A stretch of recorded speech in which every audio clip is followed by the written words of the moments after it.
Good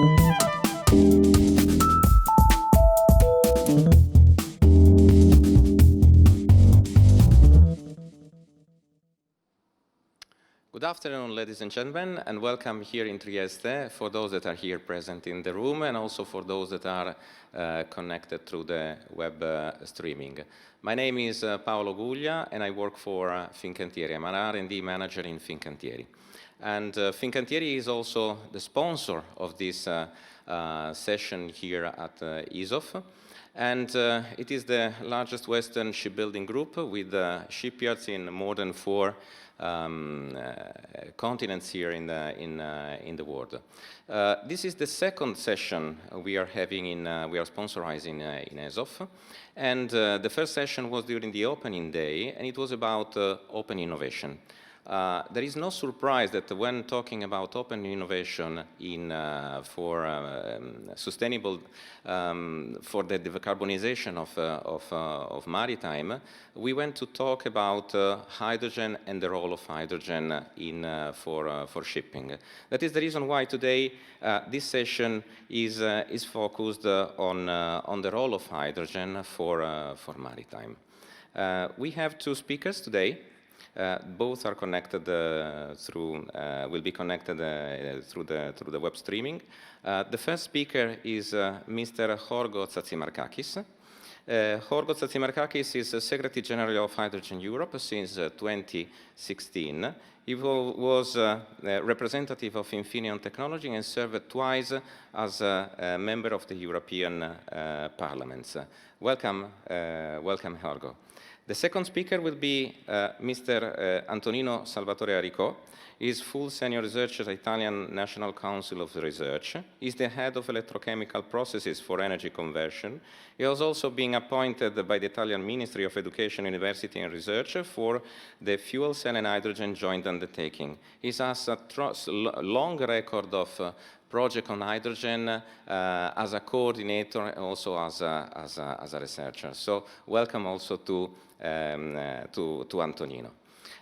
Why this session? I mean, for those that had the opportunity to connect and listen and participate to the first session on the first day here at ESOF, I mean, we identified that hydrogen has a role for decarbonizing the maritime sector. For one simple reason, it has no sea, it has no carbon inside. So it is an easy way going in order to decarbonize. But it isn't for free. There are a lot of technological challenges and barriers that are hindering the implementation of this fuel transition towards hydrogen. And all these kind of things were pointed out during the first session.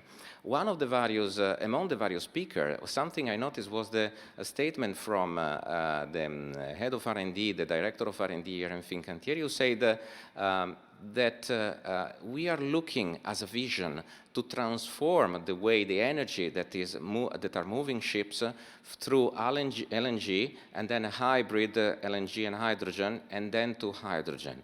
And most recently, there are a lot of discussion and talks, even at the European Commission level, on the role of this energy vector, which is hydrogen. But if we get out of the room and we go around in the world and etc. in our daily life, we see that our society is still strongly based on fossil fuel. So the first question that comes into my mind is, what is the role and when this transformation may happen? Is it a transformation that is going to happen the day after tomorrow, or is it a transformation that is going to happen in a Star Trek era, so years and years away on the future? We would like to understand a bit better regarding the opportunity of hydrogen with the first speaker, Mr. Jorgo Tsatsimarkakis. Jorgo, please, you have the floor. Paolo, grazie, and thanks very much for the invitation. I would like to share my screen and show you the presentation that we have prepared. Just a second, there we go. So thanks for the invitation, and thanks for giving Hydrogen Europe the possibility to elaborate a little bit on where we are and explain how fast this can be. This is the membership of Hydrogen Europe. Fincantieri is, of course, one of our members. And in the meanwhile, we have around 180 industry members, but 70 research associations and institutions. So it's far above 240 members. We owe our existence to the joint undertaking that you, Paolo, just mentioned. And I think my successor as a speaker will, he's a partner there, he will elaborate a little bit more on that. Just wanted to show that we are, as the industry, a partner of this hydrogen fuel cell joint undertaking, like the Commission, like Hydrogen Europe Research. But this conglomerate is always industry-led, and we tried the last years. I think when I arrived, it was very much focused on research and innovation, and my job was to bring it to an industrial knowledge, to an industrial scale. And I would like to explain to you where we are at the moment. So first of all, our mission is no emission. So Paolo made it crystal clear. It's the aim of exploring more on that technology that we explore on the no emission issue. Also, hydrogen is a multi-talent. It's not only an energy vector. It can carry but also store the energy. It is a fuel, so we can use it in maritime applications. And it's also a chemical feedstock. And I think we need to highlight all three aspects, because when there is talk about hydrogen in maritime, you always need to analyze, where does the hydrogen come from? Where are other customers other than only maritime sector, in order to have the volume that brings the price decrease that we need in order to use hydrogen also in the maritime sector. Also, let me have a look at this system of elements that depicts the elements that we have on Earth in their abundancy, on one hand, in the threat. The red elements that you see here are threatened seriously over the next 100 years. So things that you will find in batteries, for instance, are quite threatened. Whereas hydrogen, also as a basis for derivatives that we will talk about later on, ammonia, methanol, or other synthetic fuels that we might use also in maritime applications, is not threatened, is abundantly there, is one of the most abundant on Earth, in the universe, is the most abundant element. And I think we need to have this in mind when we talk about hydrogen. Now, what happened during COVID-19? Because I have to tell you that this was a clear accelerator, a catalyst of our case. Here you see a graph that depicts the energy demand in April 2020, so shortly after the outbreak of COVID-19, and you see that all the fossil fuels went dramatically down. Also the nuclear consumption went down. Only the renewables had no downturn. The renewables had a higher consumption than before. And renewables for us are the basis for the zero emission hydrogen. And there you go. We are about to use this disruptive historical situation to create a new category. We call it hydrogenuables. Here you see a maritime application. So it's offshore wind and offshore electrolyzers producing basically directly hydrogen, not even electricity that is brought into a cable before. No, the electrolyzer is offshore and will, via pipelines, carry the hydrogen, so the renewable energy, onshore. The same, of course, you could understand and imagine with solar power. So hydrogenuables as a new category. Now, what did we do? We presented in January this year an idea to ramp up the electrolyzer production in order to produce the next 10 years 2 times 40 gigawatt. So 40 gigawatt of hydrogen renewably produced capacity in Europe, and 40 in the neighborhood. So Northern Africa, you are in Italy, very close, so to say, to Italy, also linked with each other with a pipeline, and Ukraine. Why?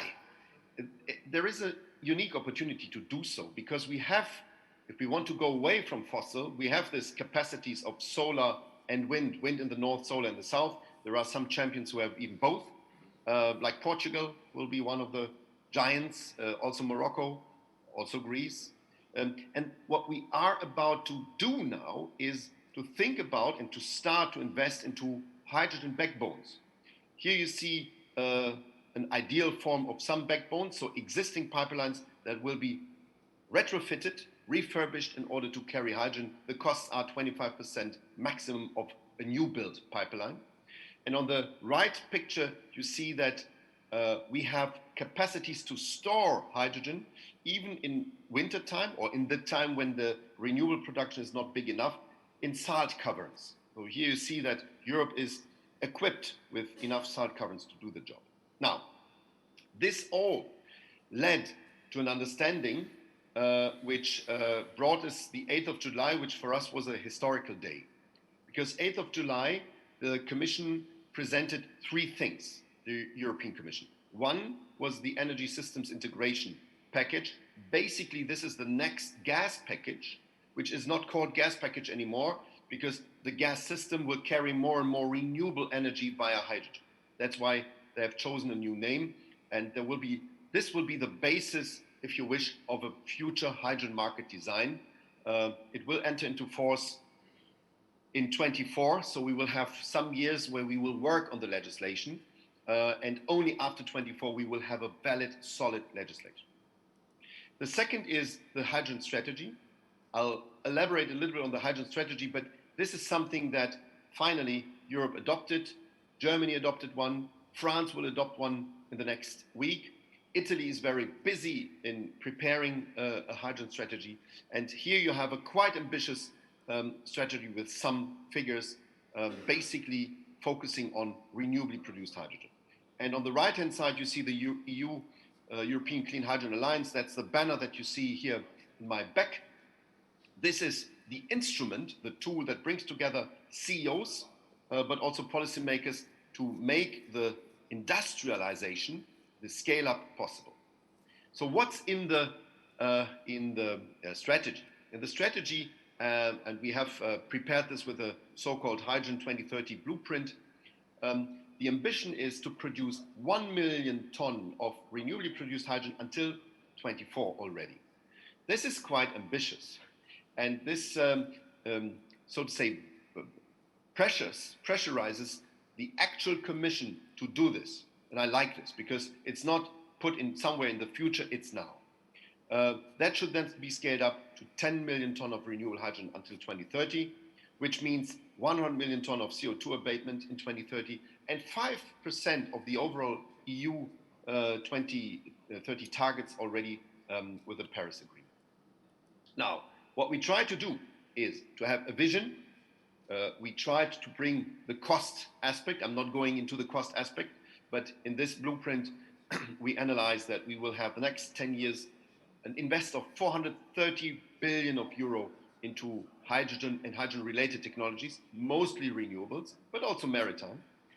We had the commitment, and I can tell you that Fincantieri, Paolo, thanks for fighting for that, is one of the supporters of this idea, of this initiative, and there are some policy recommendations how to accelerate this. Now, what we see is that we have, on one hand, the European Green Deal and the hydrogen aspect fitting right into it, and due to the Corona crisis, we also have this recovery money on top of the European Green Deal, but with the Green Deal as the main engine, and this is called Next Generation EU.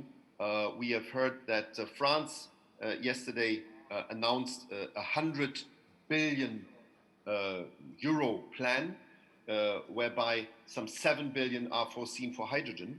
This will be launched next week only, but we could already understand that this is the plan for France. Germany, by the way, has announced that 9 billion will go in the next 10 years into the hydrogen sector. Now, let me elaborate one moment on this European Clean Hydrogen Alliance, because you need a tool. We had so far the FCHGU to bring up innovation and to bring some technologies to a maturity that makes them market fit.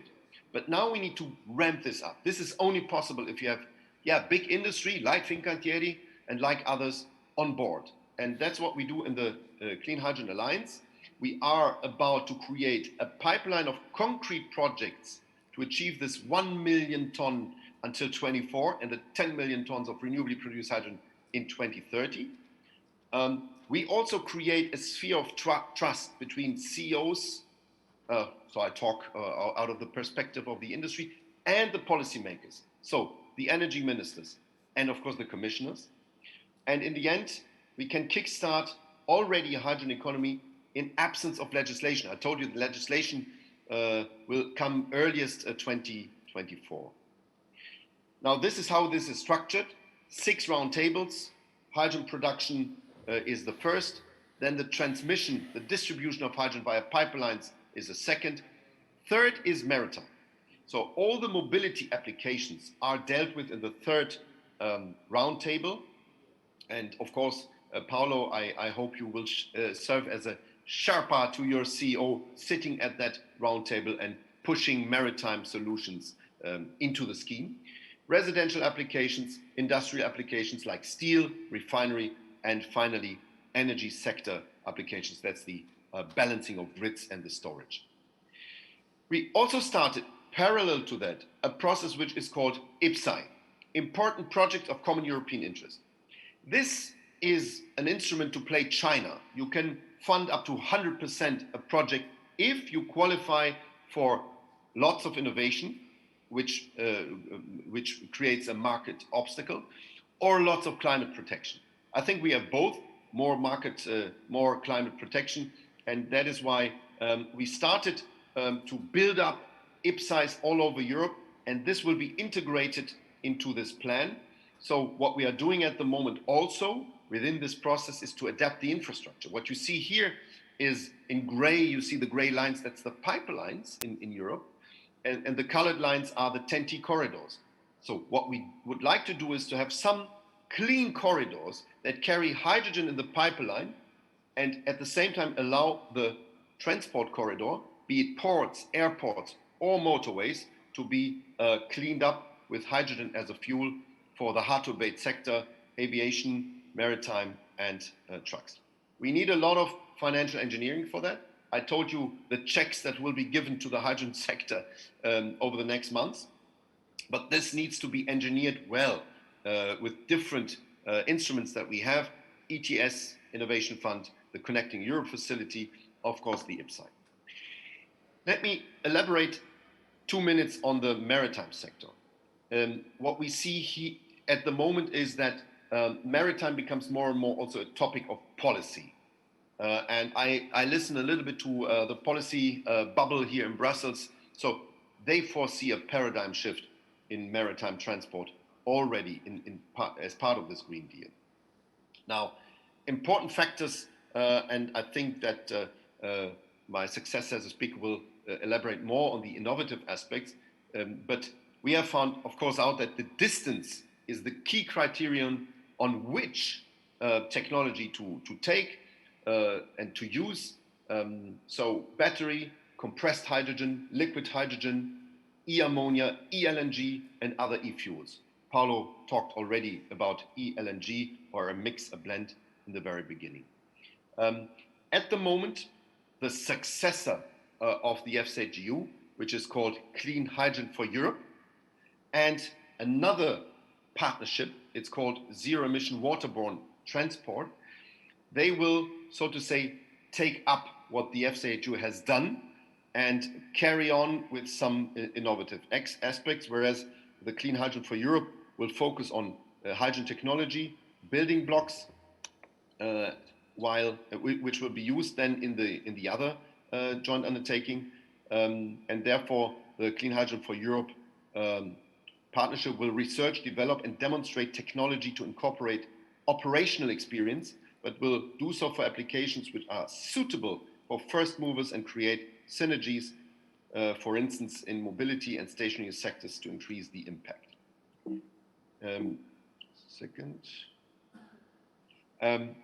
Here you see a little bit the division of work.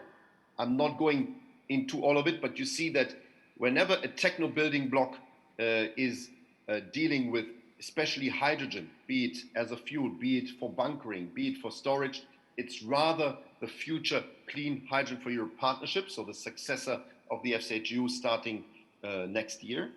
And whenever the techno building blocks are dealing with the application of it, it is, or the derivatives, it is the other joint undertaking, of course, us being in the driving seat. Ladies and gentlemen, I would like to finish just with one title that I saw in the Energy Post 3 days ago. Who will be the hydrogen superpower, the EU or China? This is currently what people are talking about, and this is currently what we as Europeans not should be worried about. We have no reason to be worried, only if we now sleep and don't carry the things further. Paolo said how big Fincantieri is. We want to stay that big. We want to be leading as Europeans in many, many fields. We want that clean hydrogen is denominated in euro and not in dollar or yen. We want that Europe becomes the leading marketplace of that clean hydrogen, and maritime being an integral part of it. Grazie mille, and thanks very much for your attention. Thank you. Thank you very much. Very inspiring presentation, Jorgo. Please stay with us for the question and answer session at the end of this, this workshop. And I must say that the first panel at the beginning of ESOF concluded quoting some lyrics of John Lennon that I'm now forgetting, but it's quite famous. You may say I'm a dreamer, but I'm not the only one. What you just presented us is that it's not only a matter of be a dreamers. Be a dreamer is very important, but we are now in the next phase. We are preparing and organizing the transformation. At the same time, I know very well that a lot of people internally in Fincantieri are working very hard on these new technologies regarding hydrogen. And everything is not yet solved. And so there are some technological barriers that needs to be overcome. I would like to understand with the next speaker, Antonino Arrico, how is the status of the technological development for hydrogen? Antonino, please, you have the floor. Thank you very much, Paolo, for your kind invitation, and good afternoon, everybody. It is a pleasure for me to participate to this conference, and I will try to share with you my presentation. Okay, I think you can now see my presentation on the screen. Can you confirm that? Okay. So my presentation is dealing with electrolytic hydrogen production and fuel cell systems for transportation applications.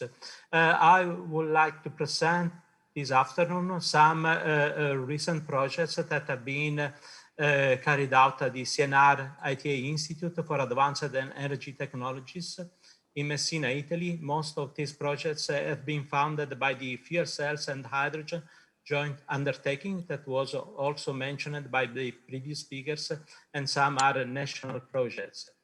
And coming back to the discussion that was made by Jorgo, of course, we are essentially working on green hydrogen generation and use on a wide scale. Green hydrogen means that hydrogen must be produced from renewable energy sources through water electrolysis. And this green hydrogen can be injected into the gas grid, can be used for the industry, ammonia, steel, methanol, and so on, can be stored as high pressure gas and converted again into electricity in fuel cells for sustainable mobility. So you can clearly understand that the three key technologies are electrolysis, storage, and fuel cells. And what we have done in our institute was to focus on the core components for these key technologies in terms of electrolysis, polymer tri-membrane electrolysis. We have worked on replacing Nephron, that is the membrane used in this device, with a new membrane, a Pivion membrane that is produced in Italy by Solvay Specialty Polymer, that is called the Pivion. And you can, using this membrane, you can increase efficiency, power density, and so on. And we have replaced the conventional catalysts with a new nanostructured catalyst in order to decrease the precious metal contents in these devices. Using the new materials we have shown in a previous project called Electro-ITAE, that was funded by the Fuel Cells and Hydrogen Joint Undertaking, the possibility to achieve very high cell efficiency and increasing also durability of these devices. A relevant aspect regarding electrolysis is the capability to address intermittent operation, because we know that renewable power sources are not operating continuously. They are characterized by intermittent operation, and we need to produce, to develop devices like electrolyzer capable to addressing these flexible operation. So we need a high dynamic response for these systems. And this is achieved with the PEM electrolysis systems. We have integrated all developed materials into advanced electrolysis tech in the framework of the HPEMZGAS project. This is a recent project that I had the honor to coordinate. And we have essentially addressed the key aspect, increasing the operating current density of PEM electrolysis. Because if you increase the operating current density, you have a proportional decrease of capital costs. And using this approach, increasing current density from 1 ampere square centimeter to 3 ampere square centimeter at cutting edge efficiency conditions, you can really decrease the capital cost of these electrolyzer. And this is very important because we need to make this technology cost effective. This is an important aspect in order to facilitate the large scale deployment of this technology.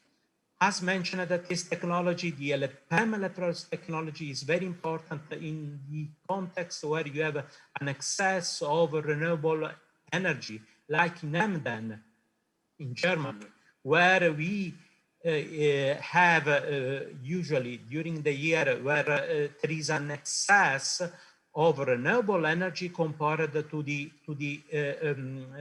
energy requested by the local municipality. So using the excess of renewable energy and using these electrolyzer, these PEM electrolyzer that were developed in the project by ITM Power in UK, it was possible to demonstrate as a proof of concept a power to gas process using 200 kilowatt PEM electrolyzer. We have injected hydrogen into the gas grid, and you can see the gas uptake station. And this is a proof of concept because in the future we want to progressively decarbonize the gas grid. And this is also important in the future to provide hydrogen everywhere. Regarding fuel cell components, our institute is focusing on developing fuel cell stacks, especially for automotive applications, but not only stack devices. We are essentially focusing on developing new materials like advanced catalysts for these applications. We have introduced the platinum alloys a long time ago, like platinum cobalt. We have worked a lot on this system that is now adopted by most of the fuel cell automotive companies. And another relevant aspect was regarding the increase of the operating temperature of a fuel cell stack for automotive applications, because we also need to simplify the balance of plant. We need to reduce the size of the radiator to favor the heat exchange in automotive applications. And now coming back to a small proof of concept of the hydrogen valley. In Capo d'Orlando, in Sicily, we have demonstrated a small hydrogen valley with using a 100 kilowatt photovoltaic power plant connected to a hydrogen electrolyzer, and we have especially demonstrated in that context some minibus, hybrid minibus. Hybrid means fuel cell and battery based minibus, and this is currently used for recreative applications. You can also see in the next slide some of the results of the urban and suburban parts. And now coming to the naval sector, this is extremely important. Hydrogen technologies are already competitive for the naval sector because of the high energy density. On a gravimetric basis, hydrogen has a energy density higher than diesel.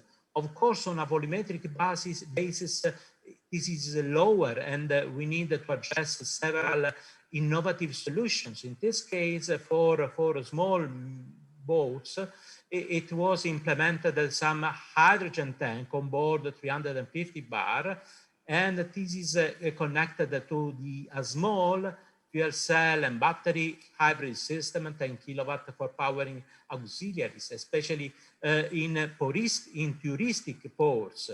And we have also developed a 250 kilowatt PEM fuel cell system to recharge batteries in large boats for electric propulsion.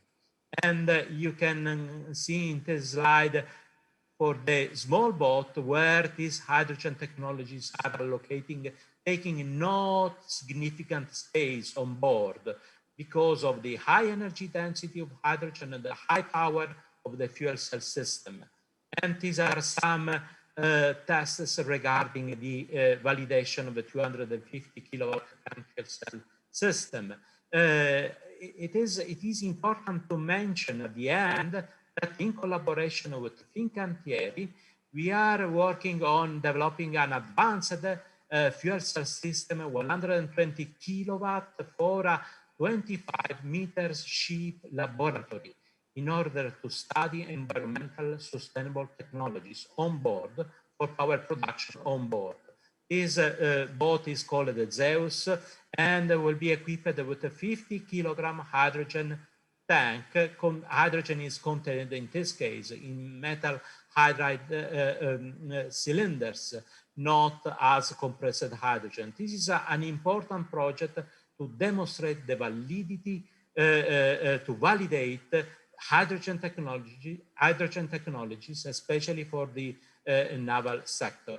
And with this, I have concluded, and I would like to thank again Paolo for your kind invitation and all the audience for the attention. And if there are any questions, I will be happy to answer. Thank you. Thank you very much, Antonino. Very comprehensive presentation covering also different sectors of where we are when you are CNR is studying, of course, in some technology. And thank you also for having mentioned some project that we are developing together, Fincantieri and CNR, with either individually or also with through some national funds. I ask if here in the room there is any question, and you have still 5-10 minutes to think about.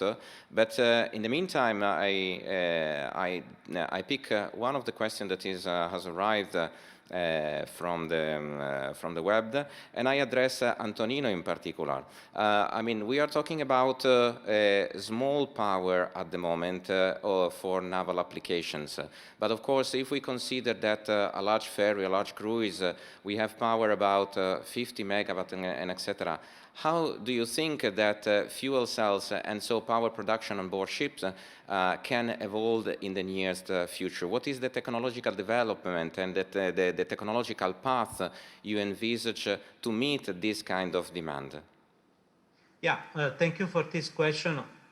Of course, we are addressing at the moment a small power production on board, but we move in the future to 20 megawatt, especially for large boats. And in this case, the technology can help us because fuel cells are characterized by proper modularity. Modularity means that we can really develop fuel cell systems according to the power requirements. What is really the challenge in this field is the hydrogen storage on board. We cannot use, in that case, of course, metal hydrides to store hydrogen. It will be, at the present, we can focus on compressed hydrogen, 350 bars. But in the future, as also mentioned by Yorgo, we have to look to alternative hydrogen vectors like ammonia, like methanol, or also different approaches. So I think that we still need to work on proper solution for large power production on board. I would prefer as a solution ammonia, because ammonia will also indicate that we are progressing toward decarbonization of the energy system. But intermediate solution like methanol could be appropriate for that application. Thank you. Thank you very much, Antonino. The next question I would like to pick from the question we received is a question for Jorgo. And it was mentioned also in the first session regarding open innovation. We talk about technological problems and reducing costs, abating barriers, and etc. But at the end of the story, what was recognized from the various panelists is that there is the need to have a transformation of business models for the same companies that are in the various sectors. I'm not referring only to maritime. I know and understand very well maritime sector, but I mean, if we are going through this kind of transformation, all sectors need to go through a business model review. And in the plan that you presented at overall level, how do you think that the economy and the stakeholders, European stakeholders, may be assisted in this transformation of different business models? Well, first of all, I mentioned the word trust. It's a question of trust.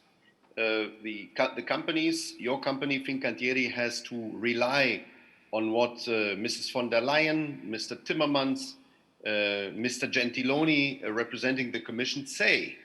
At the same time, they need to rely on what your Prime Minister says, your Energy Minister say. There need to be massive investments into infrastructural changes, let alone the investments into the pipelines. So this is one thing. At the same time, the politicians, the policymakers, want to trust that the companies, the industry, does that transition. So that's the first thing. We need to trust each other. And that's why I mentioned the Clean Hydrogen Alliance as a tool to create this sphere of trust. Second, you need a clear plan on every side. Because such a systemic change, if you change from horses to cars, you need different roads, you need a different infrastructure. So this systemic change always, costs money, costs enormous amounts of money.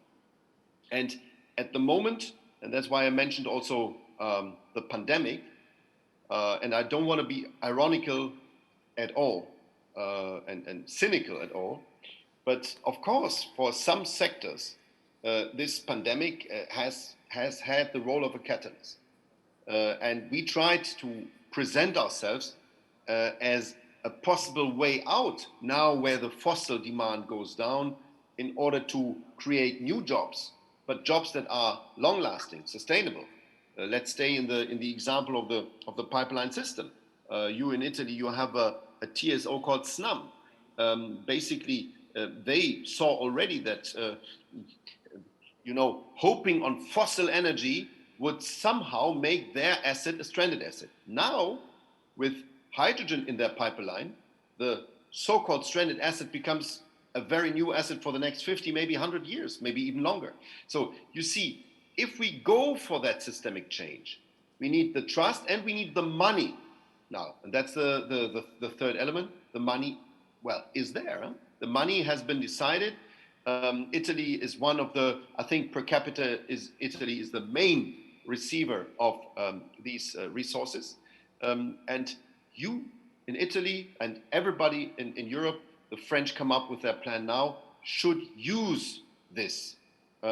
President Macron has announced yesterday, or his prime minister, that all the plans that he had during the election campaign were really mini in comparison to what he announced yesterday. So it will be much more sustainable and also social what he will do with the 100 billion euro for this plan.